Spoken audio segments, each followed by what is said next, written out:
let's try this trick. It's a little observation test. I want you to select any card in this deck as I riffle down the side. Just call stop. Say right there. The 5 of clubs. Now, you actually could have chosen any card you wanted. I want to make that clear. So the 5 of clubs. Let's try this observation test again. What color is this card right here? Red, right? Okay. What color is this card right here? Black, right? And what color were the back of the cards? Red. No. Wait, did you say red? No, see, the color of this deck is actually blue. Actually, the whole deck, yeah, is blue. I don't know why you thought it was red. It was. I made sure to leave one card red, though. The 5 of clubs.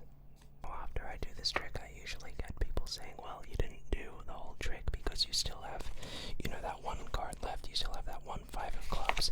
And I say, watch, I can try to complete the trick by also turning this card blue, just like that. I'm going to remove 4 cards from the back. These cards you may know of. I don't know if you've heard of them before. They're the 4 aces. Now, the 4 aces, this is kind of a gambling exercise. In card magic, there are many different ways to shuffle. Many different styles, and depending on where you are, you would shuffle in that way. Let's say I'm casually with some friends. I might shuffle the cards in that manner.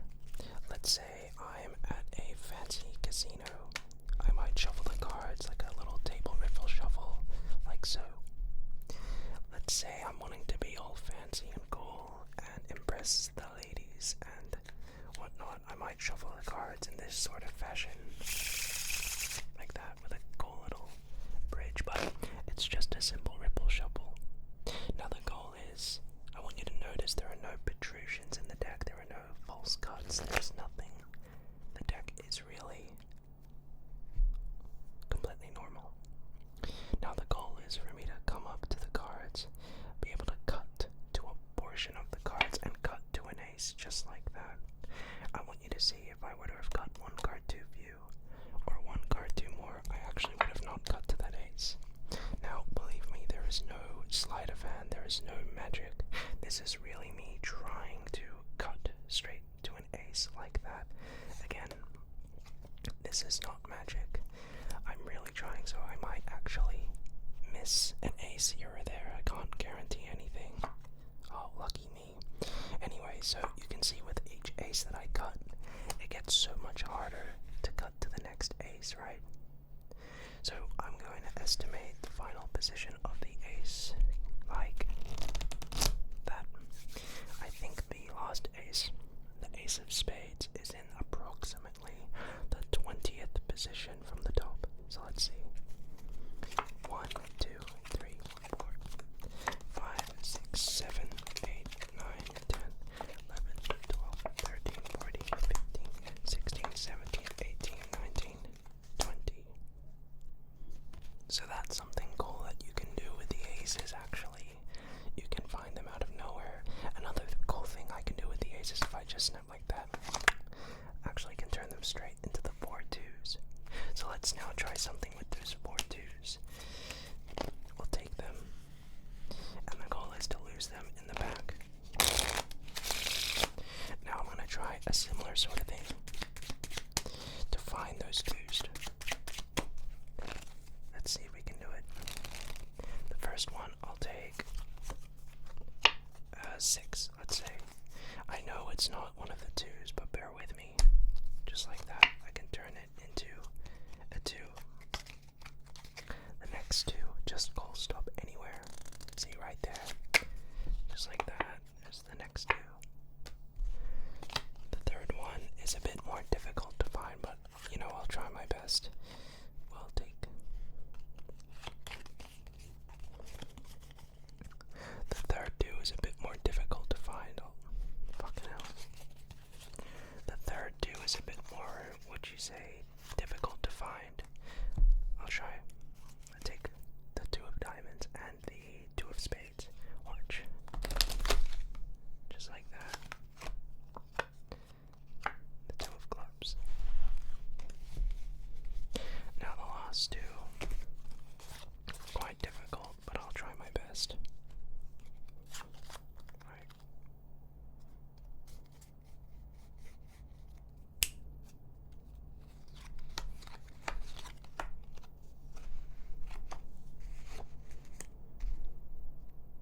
For this trick, I'm gonna do something quite peculiar. I'm gonna take half the cards face up and half the cards face down and shuffle them face up to face down. You can see face up, face down, face up, face down, face up, face down, like so. In any random order. So what I'm going to do is we're going to select any one of these random cards face up or face down. It really doesn't matter. Let's say we go with the 7 of clubs. It could be any card, but let's say we put that 7 more or less in the middle. Let me try more or less in the middle, like so. Now, don't close your eyes because when I snap, every card in the deck will go face up except the 7 of clubs. Ready, set, and just like that, every card in the deck goes back the correct way except the 7 of clubs. Before you, I have 8 different playing cards. Now, these playing cards are all similar in some ways, but there is one card amongst these 8 that are completely different. I want you to figure out which one of these cards is entirely unique from the rest. There's a very specific way. I'll give you a second, figure it out. Let's say you thought it was the King of Hearts. That's interesting that you'd say that. You know why? It's because every one of these cards that I have here are red. But the card that you so happen to think of was blue.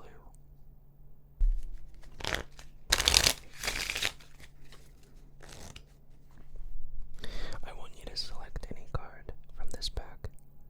Okay, let's say you go with this one right here. The 9 of clubs. Okay. So we take that 9, we lose it in the deck. Give it a mix. Now, here's the interesting mechanic that I've learned over my many years of doing card magic. All I have to do is snap my fingers and your card jumps up to the top. Okay? So let's try that a bit slower.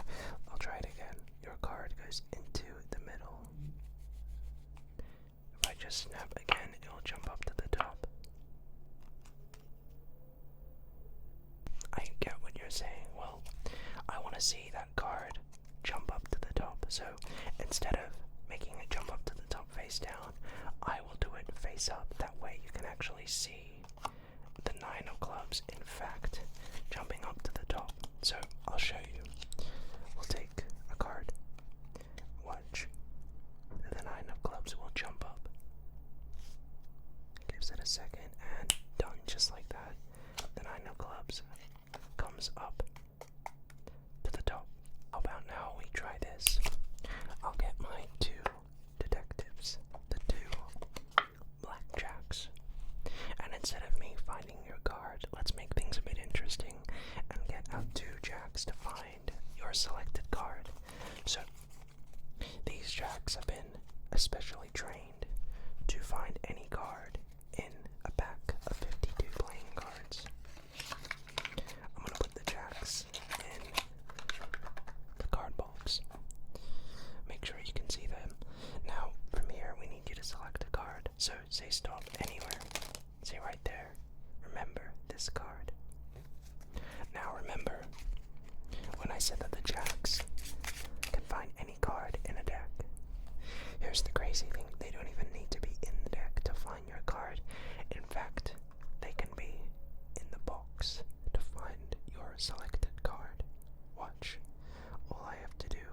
just give it a few seconds. Did you see that? Because if I'm right to say, the jacks have actually just caught one card in between. Now, do you remember what your card was? Because that's kind of important. Was it the 9 of spades? Here's the really cool part. Watch.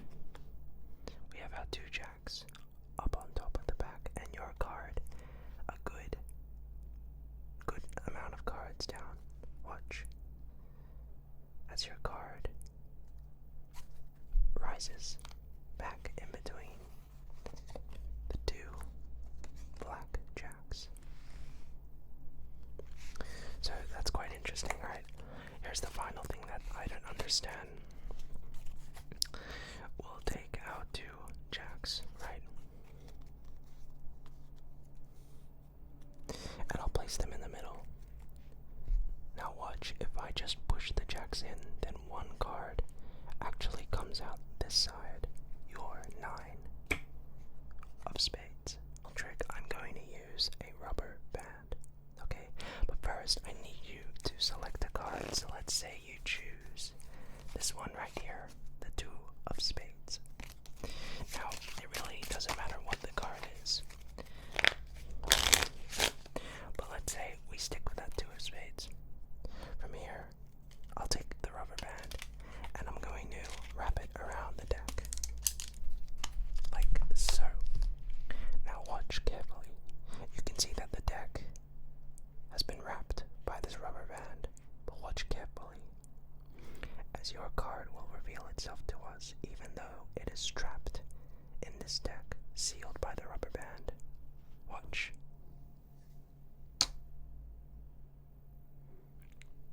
Just like that. One card actually melts through that rubber band. Your 2 of spades. I want to thank you all so much for watching this video. I hope you enjoyed.